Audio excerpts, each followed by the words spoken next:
what's up everyone? Joe again from Grindhouse Grotto, and today I'm continuing my 7-day miniseries, 7 Days of Alien. And today I'm going to be covering 1992's Alien 3. Now, this film for me, I've got kind of mixed feelings for it. I like the film overall, but like a lot of people, how a lot of people feel about this film, it's hard to forgive it for a lot of its weaknesses, and which I'm going to get into those. When this film came out in 1992, there was kind of like a sense of urgency to really just get this thing out. They knew they wanted to make another Alien film, but they really didn't know what they wanted to do. So they went through several directors and several screenwriters in the production of this movie, and they finally settled on a music video director named David Fincher. And some of you all may know him. He directed a music video for Michael Jackson. Who is this? It's one of his earlier music videos from the 90s. I think it came out like 92 or 93. So that's pretty much what he's well known for, is making music videos. And you could really tell in the style of this movie that was basically his call to fame, was directing music videos. So this was his first feature film as a movie director. And I think he did a pretty good job. I like the style of the movie. I like the way he directed the movie. But you can definitely tell that there were many cooks in the kitchen, so to speak. There were a lot of people that had their hands in this film that probably should have stepped out and just bowed out gracefully and kind of let him do his own thing. And he's, to this point, basically disowned this film. He said that he won't do any interviews for this film, doesn't want any part of it. And that's basically because he felt at the time, as a brand new director, that he was guided through the process. He was told what type of film it was going to be, what he was going to be doing. He wasn't really the director. I mean, he was just a director in name only. So a lot of the stuff in this film, stylistically it's him, but story-wise and where they went with this film is not him. It's several different people that created this film. And I think that's what really hurt this film overall. Is it suffers from so many inconsistencies. At times this movie, it feels like it drags a lot because the plot just doesn't know where it's going, we don't know what's going to happen. It just seems like it's all patched together at times. But overall, I mean, I think it's a decent film. I don't hate this film. I do enjoy certain aspects of it. I like the fact that, it's on a different planet. We kind of, after watching the first two films, you kind of want to see something different. So we get this, like, bleak, desolate planet, and Farina, I can't remember what it is, 141, I think. So they're on this prison planet, and it's got a colony of prisoners. And these prisoners are kind of unique because they have, like, an additional Y chromosome that supposedly makes them crazy, makes them have the urge to want to kill and rape women. And I read an article that I read online that they basically added that plot point because when they got Sigourney Weaver to agree to terms with this movie, she had her own conditions, and at this point in time, she was demanding a lot of money. She had made several films. So she was a well-polished actor at this point. And to get Sigourney Weaver back on board, they had to kind of agree to her conditions. And one of the conditions was that they didn't want any guns. She didn't want any guns in the film. So no guns at all. So they really had to kind of explain why there was no guns in this movie. And, it's obvious because, I mean, aliens were like, there's just tons of guns, tons of shooting, tons of explosions, over-the-top action. And then in this film, it's like, okay, there's just a bunch of prisoners, but there's no weapons. What prison doesn't have weapons, okay? So the way they're able to explain this in this movie is, okay, these guys, these prisoners, are like the worst of the worst prisoners. They are the hardest, most dangerous prisoners that ever existed. We cannot have weapons around them. We cannot have guns, because if they had access to those guns, if they got access to guns, it'd be a bad day. So that's basically how they explain in the movie why there's no guns. So that was kind of something that irked me a little bit. I love Sigourney Weaver. I love her in the previous movies. But I think she kind of hurt this film a little bit. I think it was kind of selfish of her that she couldn't put her own personal opinion aside for the sake of the film. I get it. She's against gun violence.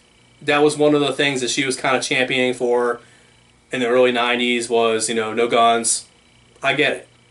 But to kind of hold that against a film that depends on action and explosions and that sort of thing, it really hurt the film, in my opinion. So that's one thing that's kind of irks a lot of people when they watch this film, is that, it's definitely, the action is definitely toned down in this film. They had to be really creative with the action sequences. I think the pacing in this film is very poor. Like I said, the film seems pretty confused. It just doesn't seem. It just seems like it's trucking along. It doesn't really know. They don't really know where they're going with the plot. It's kind of patched together, and I think that's just because you had different people with different cooks in the kitchen. They had their own opinions on things, and they just patched this film together. It was just rushed, thrown together just to get it out in the movie theater, and what we get is a film that just kind of, it's slow, it trucks along, and it doesn't really know what it needs, what it wants to be. But there are some pretty cool plus sides to this film that I do enjoy. I enjoy the character of Charles Dance. There's not too many notable characters in this film, but Charles Dance, you probably know him. He's been in the later, some of the most recent films he's done are the Underworld films. So the last two Underworld films, Underworld Awakening and Blood Wars, are his two most recent films. And I always thought he was a really good, underrated actor, but I thought his role in this movie was very good. I liked his portrayal of his character. Sigourney Weaver, obviously, I love her as an actor. I'm a little upset with her conditions on this film, but putting that aside, I think she did a really good job in this film. Her acting's pretty good. One of the things that really bugged me about this film is the fact that they didn't bring back Hicks, Newt. They did bring back Bishop, but he was a very small, minor role in this film. But why wouldn't you bring back Hicks and Newt? Because we saw at the end of the film there was that family connection in Aliens that everybody loved. Everybody loved that about Aliens. And there's very few people that can say they don't like Hicks' character. And I felt like they could have brought them back. And in fact, I think it would have been a better film if they would have brought them back. So the director, David Fincher, like I said earlier, he's well known for making music videos. That was kind of his call to fame prior to making Alien 3. So stylistically, this movie is directed like a music video. It looks very stylistic. They do a lot of cool, like, scenes where you're kind of like looking up at the characters, or maybe you're looking down at them, and there's all these like weird like music video cues to music videos that you would see during a time period. And if you want a good example of to compare David Fincher's music videos to this film, just look at Michael Jackson's Who Is This? And you'll see it. It's almost exactly the same. It's almost identical. So I thought that's pretty cool. But David Fincher basically said that he had his own idea with what he wanted to do with Alien 3. And he actually wanted to bring back Hicks and Newt for Alien 3. And they said, no, we're not doing this. Now, they've never really revealed why they chose to kind of cut them out of this movie. But I know it pissed off a lot of fans, me included, because I wanted to see a continuation of their story. What was going to happen with Hicks and Newt? That was basically Ripley's family. She had lost all her family. Newt lost all of her family. You kind of get the impression that Hicks is kind of like was like the wayward Marine. He kind of like was on his own as well. So he kind of was in that family with them.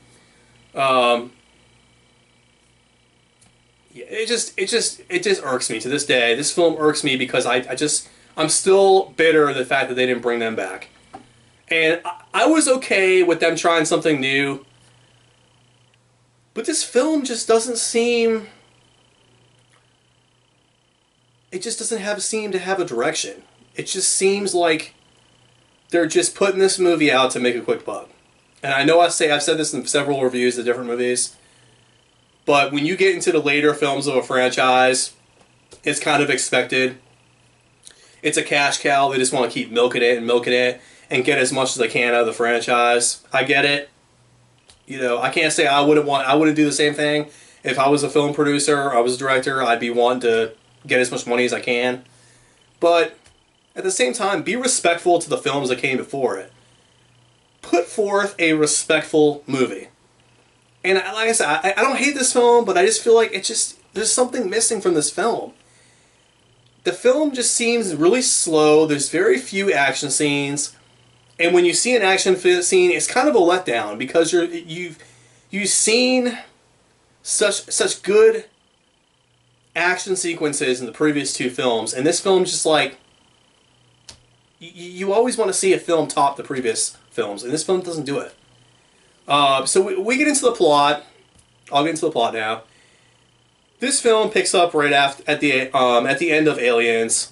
We got the escape shuttle that's got Ripley, Hicks, Newt, and Bishop on board, and they're floating through space, and it catches on fire, and the computer system basically just evacuates their cryostasis pods, and they crash into Farina 141, and the only survivor is Ripley. Okay, she washes up on shore on this prison planet, this prison colony, and they bring her on board. They bring her into the facility. They clean her up and everything, and you know, they basically explain to her that there was a facehugger on board their ship, and they don't know which one had it inside them. So Ripley's like, "Is there any survivors?" And she finds that there's no survivors. She's very devastated because now it's like, you know, it's the Ripley that we saw at the beginning of Aliens. You know, just totally devastated about the whole thing. So she's urging them to, I want to look at Newt's body. Okay? I want to see if Newt's contaminated. So they go and do an autopsy on Newt. They find out that it actually wasn't inside Newt. A little foreshadowing here. Later on, we find out that it's actually Ripley that has the alien fetus inside of her. So they explain to her that, okay, now you're on a prison planet, and we've got prisoners down here. We've got prisoners here that are very violent. They're rapists. They're murderers. You have to tread very carefully around these inmates because they could go crazy at any moment. Okay, they could have a psychotic break at any moment. And I love this one scene where she's a badass. And she sits down. They're having like a meal together, or whatever. Her and the other inmates. And she sits down with a group of inmates, and the leader is like, "You know, I'm a rapist and a woman killer." And Ripley's like, "Well, I guess that means I'm gonna make you uncomfortable." And she sits down.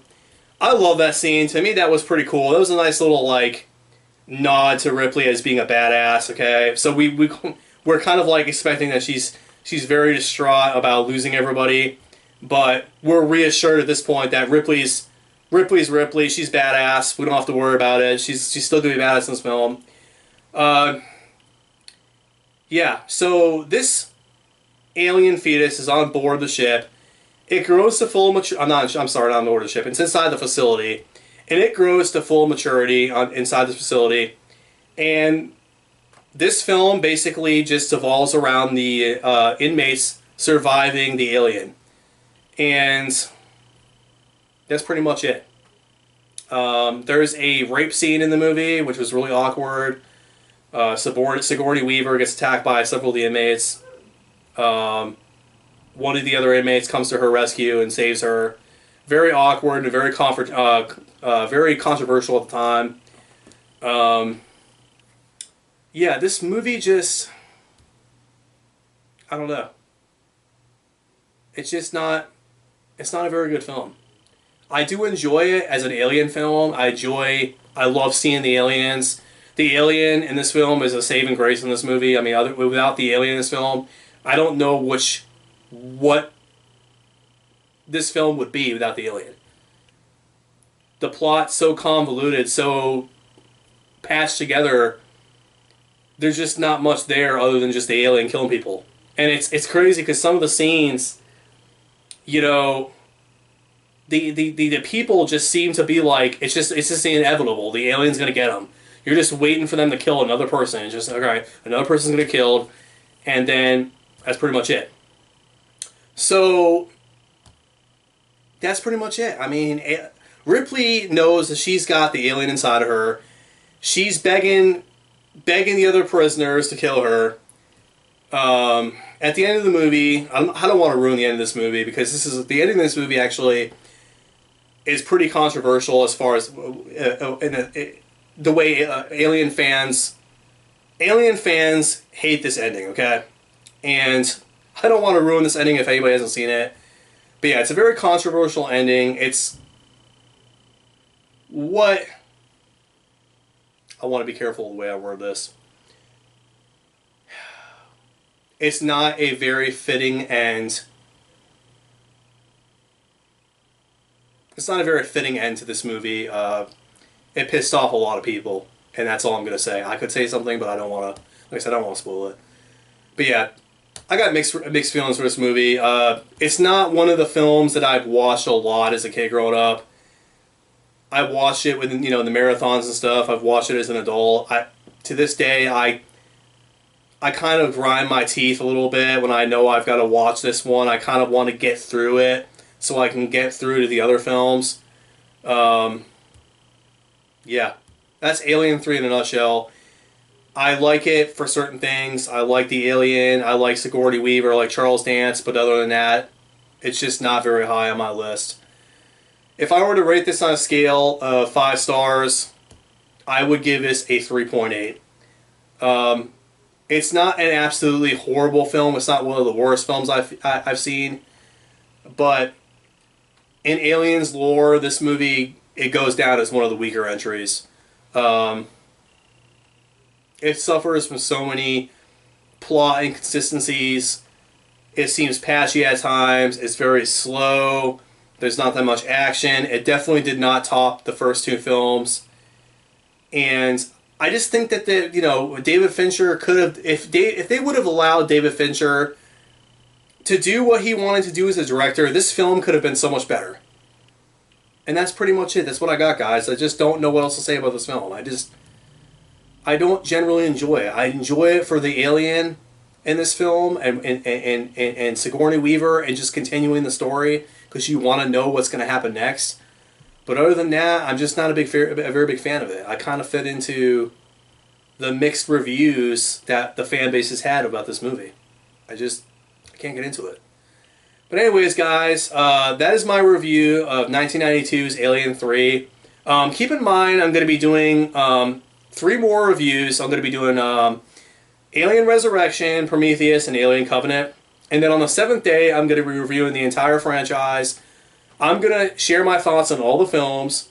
I'm going to do a ranking of all the films, and then I'm going to share my thoughts about the future of the franchise, where I think the franchise is going. Alright guys, if you like this video, make sure you hit the thumbs up. Leave me a comment. Let me know what's your thoughts on Alien 3. Are you as disappointed about this film as I am? Where does this film sit amongst the other films in the franchise for you? Alright guys, until next time, take it easy.